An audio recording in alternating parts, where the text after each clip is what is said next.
You went silent. No calls. No texts.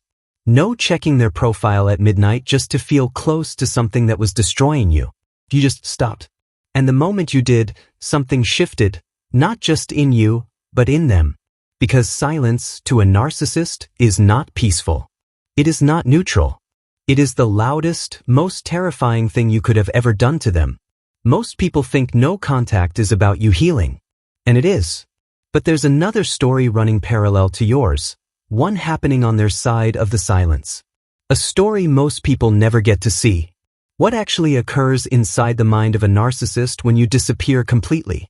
What happens when the person they counted on to always be there simply isn't anymore?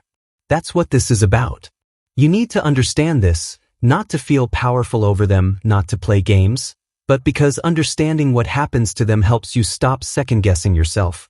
It helps you resist the pull when they reach out. It helps you see their behavior for what it is instead of what it pretends to be. Knowledge, in this case, is the armor that keeps you from going back. The narcissist built their entire world around people like you. People who stayed. People who forgave quickly and returned softly. People who answered the phone at 2 a.m. and talked them down from their own cruelty. You were a pillar in an architecture they never acknowledged, until the pillar walked out. And now the ceiling is doing something they never prepared for. It's moving. Here's what nobody tells you about no contact. It doesn't just remove you from their life, it removes their stability, their routine, their emotional regulation system. You were the person who absorbed their chaos, reflected their greatness, and managed their moods without being asked. You were, in the most psychological sense, their external nervous system. And now that system is offline.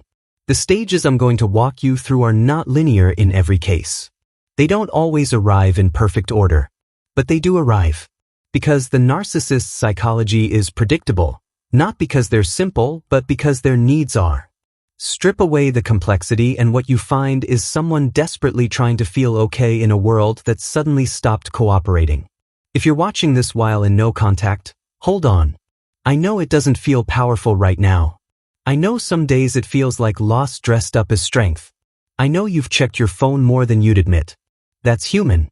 That's the bond doing what bonds do. But something is happening on their end that you need to witness, because it will remind you exactly why the silence is sacred. And if you broke no contact once, or twice, or more times than you want to count, this isn't about shame. This is about understanding. The pull back toward a narcissist is one of the most neurologically powerful forces a human being can experience. It's not weakness. It's biology meeting emotional conditioning. But understanding what's happening on their side might finally give you what willpower alone could not. 7 stages. 7 distinct psychological shifts inside the narcissist's mind as your silence stretches from days to weeks to months. Some of these stages will surprise you. Some will disturb you. And at least one of them, I promise, will finally make something click that you've been trying to understand for a very long time. So stay with me, because what you're about to learn is not just psychology. It's the hidden truth of every moment you held the line. Every time you didn't answer. Every time you put the phone down and chose yourself. There was a consequence on their end. A real, measurable, psychological consequence. And it's time you finally got to see it. Stage 1. Disbelief. In the first hours and days of your silence, the narcissist does not panic. Not yet. What they feel first is a calm, almost amused certainty that this won't last. You've pulled away before. You've threatened to leave before. And you always came back. So the initial response to your no contact isn't fear. It's a quiet, arrogant confidence that the clock is running and you'll crack first. This disbelief is rooted in something deep. The narcissist has a core belief, rarely conscious, never spoken, that they are fundamentally indispensable to the people in their life. Not because they're loving, but because they're intense. Because the relationship was all-consuming. Because you've proven over and over that you can't seem to stay away. That history is their evidence. And for now, it still feels solid. Stage 2. Irritation. When the first day becomes 3 days and 3 days becomes a week, something shifts. The confidence starts developing cracks. They send a casual text, Something low stakes, something designed to seem unimportant. Maybe a meme. Maybe a one-liner. Something that lets them reach out without appearing to reach out. And when that gets no response, the irritation arrives. Personal. Quietly offended. That irritation is revealing. Because healthy people, when ignored, might feel hurt or confused. The narcissist feels insulted. There's a difference. Hurt comes from caring. Insult comes from ego. In their internal narrative, your silence isn't you protecting yourself. It's you disrespecting them. It's an act of defiance. And defiance, to someone who requires control, is not just uncomfortable. It is unacceptable. Stage 3. Escalation. The casual texts stop being casual. The reach-outs become more frequent, more loaded.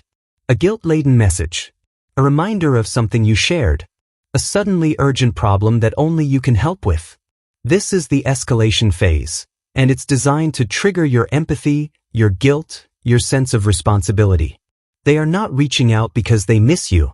They are reaching out because they need you to respond.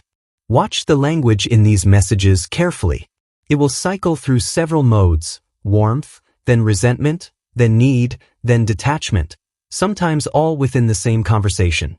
This emotional cycling isn't unstable in the dramatic sense. It's strategic even when unconscious. They are throwing different keys at the lock of your resistance, trying to find the one that opens you back up. Each message is a test of a different vulnerability. Stage 4. Narcissistic injury. This is where things get psychologically significant. Narcissistic injury is what happens when the narcissist's self-image takes a direct hit. Your consistent silence is no longer just inconvenient. It's become a statement. And the statement it makes to their deepest self is this: "You are not enough to make me stay." That sentence lands somewhere ancient in them. Somewhere raw. Narcissistic injury doesn't look like sadness from the outside. It looks like anger. It looks like smear campaigns. Suddenly, people in your mutual circle are hearing unflattering things about you. It looks like social media activity designed to be seen. It looks like a performance of unbothered living that is so obviously performed it tells you everything. The injury is real. The expression of it is almost always indirect, almost always designed to reach you. Here is something important to understand about this stage. The narcissist isn't just reacting to losing you. They're reacting to losing the version of themselves they got to be around you. You held a specific mirror up to them, one that reflected something they needed to see. Without you, that reflection is gone. And they are left alone with a self-image that has no one to confirm it. That emptiness is not metaphorical. It is visceral. Stage 5 begins quietly, almost imperceptibly. It's the stage where the frantic energy settles, not because they've healed, but because they've adapted. They've found or intensified other sources of supply. A new person, an old ex, a social circle that's been given a curated version of events. The narcissist is resourceful in the worst way. They rarely stay empty for long. And this stage is where many people in no contact make their biggest mistake. Here's the plot twist. Stage 5, the adaptation stage, looks like they've moved on. And from the outside, it can be devastating to witness. They seem fine. Better than fine. They're posting. They're laughing. They're with someone new. And if you haven't fortified yourself with understanding, this is the moment no contact collapses, because it looks like they never needed you at all. But here's what's actually happening beneath that surface. The new supply is working overtime to maintain a performance the narcissist is privately exhausted by. The new relationship is running on fumes of idealization that have an expiration date. The laughter in those posts is real enough, but it exists alongside a background anxiety that never fully quiets. Because you didn't just leave. You left and stayed gone. And that fact is louder than any photo they post. The narcissist's adapted life in stage 5 is like a house built in a hurry. It looks solid from the street, but the walls are thin. The foundation wasn't prepared, and certain thoughts, unbidden, unwelcome, keep returning. Thoughts about you specifically. Not always loving thoughts. Sometimes angry ones. Sometimes contemptuous ones. But recurring thoughts about a specific person are not indifference. They are the opposite. Stage 6. The reckoning. This is the stage that most people never see, because it happens internally, and the narcissist will never voluntarily show it to you. The reckoning is when, often in the quiet of 3 a.m., the accumulated weight of your absence finally sits on them fully. No distraction strong enough. No supply potent enough to drown it out completely.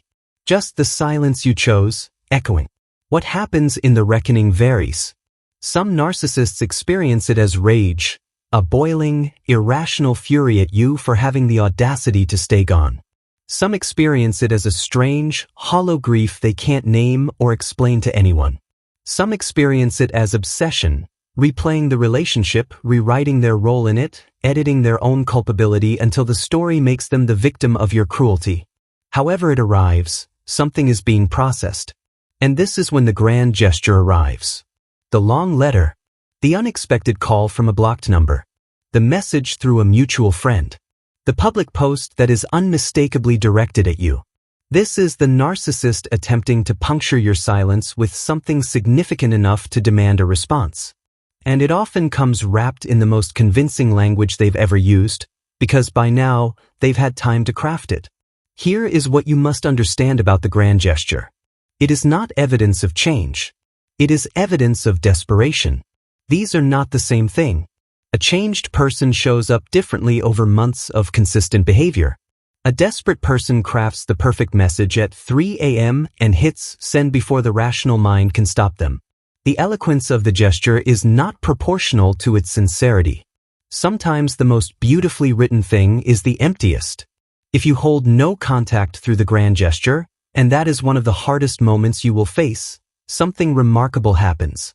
The silence that follows your non-response is a different quality of silence. It's heavier, more final. And the narcissist begins, for perhaps the first time, to genuinely reckon with the possibility that you are not coming back. That possibility restructures something in them. Watch how they behave in your shared world after this. Do they disappear from spaces you both occupied? Do they go conspicuously quiet on platforms where they used to perform? Do mutual friends start noticing a flatness, a withdrawal, an uncharacteristic lack of bravado? These are signals of stage 6 completing, the reckoning landing fully, without the buffer of your reaction to soften it. And then comes stage 7, the quietest one, the one nobody talks about because it doesn't make for dramatic storytelling. But it is, in many ways, the most psychologically significant stage of all. And what happens here depends entirely on how long you hold the line, and how completely you've committed to your own life while they were busy falling apart in theirs. Stage 7. Confrontation with self. It doesn't happen for every narcissist. The depth of it varies enormously based on how much self-awareness exists beneath the defense mechanisms. But for some, the extended, unbroken silence of a person they once controlled creates an unprecedented internal situation. There is no one left to blame. No one to perform for. No one to manage their self-image. Just them. And whatever actually lives there. For the high-functioning narcissist, this confrontation often looks like acceleration. More work, more activity, more achievement, more noise. Anything to avoid stillness. Because stillness is where the questions live. Questions like, why do I keep ending up here? Why does this keep happening? Why, no matter what I do the people who matter most eventually disappear? These questions are not comfortable. And comfort is what they've spent a lifetime pursuing. For others, it looks like depression. A flatness that confuses the people around them who are used to the narcissist's energy and performance. A withdrawal from the social theater they've always maintained. Cancelled plans. Shorter responses. A loss of the glitter that used to surround everything they did. This is not healing depression, not yet.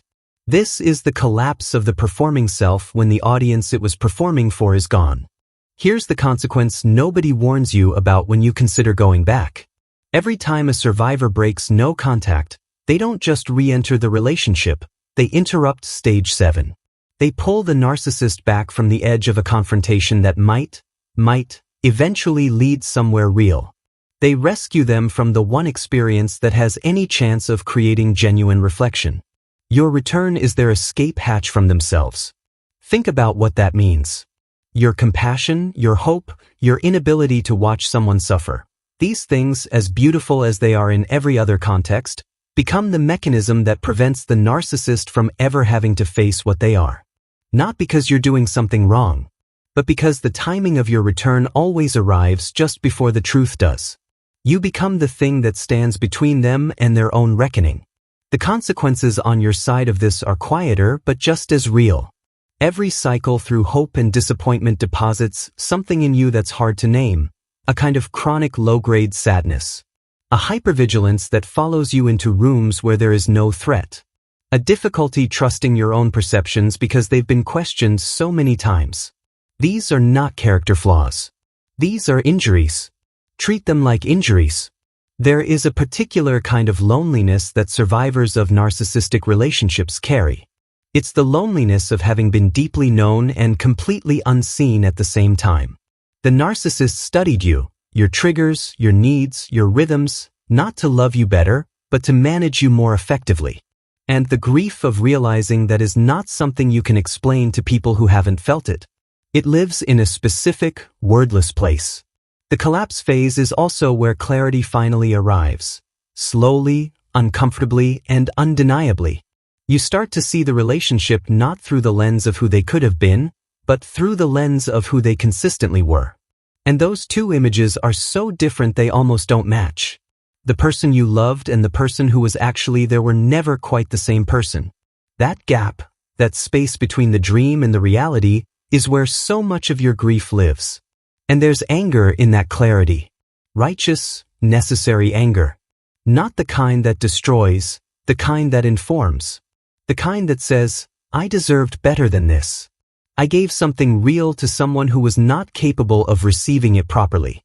That anger is not bitterness. It's your self-respect reconstituting itself after a long period of being told it was too much.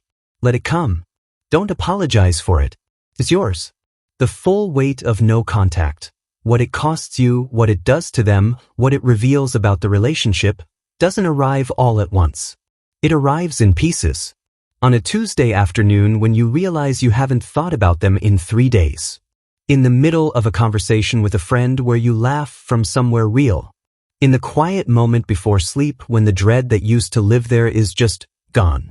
Replaced by something softer. Something that might actually be peace. So here is the full picture. 7 stages: disbelief, irritation, escalation, narcissistic injury, adaptation, reckoning, and confrontation with self. 7 psychological shifts inside a person who never expected you to stay gone. And through all 7, you were doing something they could not do. You were sitting with discomfort and choosing yourself anyway. You were doing the hardest thing. Every single day. The narcissist's journey through those stages is not your responsibility. Let me say that again, slowly. What happens to them, inside their mind, in their sleepless hours, in the hollow space where you used to be, is not something you are obligated to fix. You spend enough time managing their inner world at the expense of your own. Your job now is your life. Just yours. That is not cruelty. That is survival. Healing from a narcissistic relationship is not a straight line. You will have days where you feel completely free, where you walk through your life and it feels like yours again. And you'll have days where a song or a smell or a particular quality of afternoon light pulls you back into the grief like it never left. Both of those days are part of the same journey. Neither one cancels the other out. What no contact does for you, beneath the pain of it, is give you back your own rhythm. Your own thoughts, unfiltered by someone else's need for you to think differently. Your own feelings, unmanaged by someone whose comfort depended on yours being suppressed. Slowly, in the silence you chose, you start hearing yourself again. And the voice you hear is wiser than you remember. Quieter, but so much clearer. The people who hold no contact the longest, the ones who stay in it through the grand gestures and the guilt and the midnight doubts, often describe the same unexpected thing. Not triumph, not revenge. Something gentler than either of those. A return to themselves. A recognition of who they were before the relationship reshaped them. And a quiet, unshakable determination to protect that person going forward. You are going to be okay. I know that might sound hollow right now, especially if you're still in the thick of it, still fighting the urge to respond, still grieving something that was real to you even if it was never safe. But okay is coming. Not as a sudden arrival. As a gradual accumulation of days where you chose yourself, and the choosing got a little easier, and the life on the other side of the silence started to take shape. What the narcissist fears most is not your anger. It's not your confrontation. It's your indifference. The day you stop needing them to understand what they did, the day their opinion of you becomes genuinely irrelevant to your sense of self, that is the day you are fully free. Not the day you go no contact. Not the day they finally admit fault. The day their voice in your head goes quiet because you've filled that space with your own. You are not the sum of what happened to you in that relationship. You are not the person they described you as when they were trying to make themselves feel better. You are not too sensitive, too needy, too much, or not enough. Those were not observations. Those were management tools. And you are no longer being managed. You are being, finally, fully, yourself. The 7 stages they go through are real. But they are not the point. The point is the 700 small moments where you held the line. Where you put the phone down. Where you let the silence stand. Where you chose the long, uncomfortable, unglamorous road of healing over the short, warm rush of going back. Every one of those moments was an act of love, directed, finally, at the right person. No contact isn't the end of the story. It's the first sentence of the one that actually belongs to you.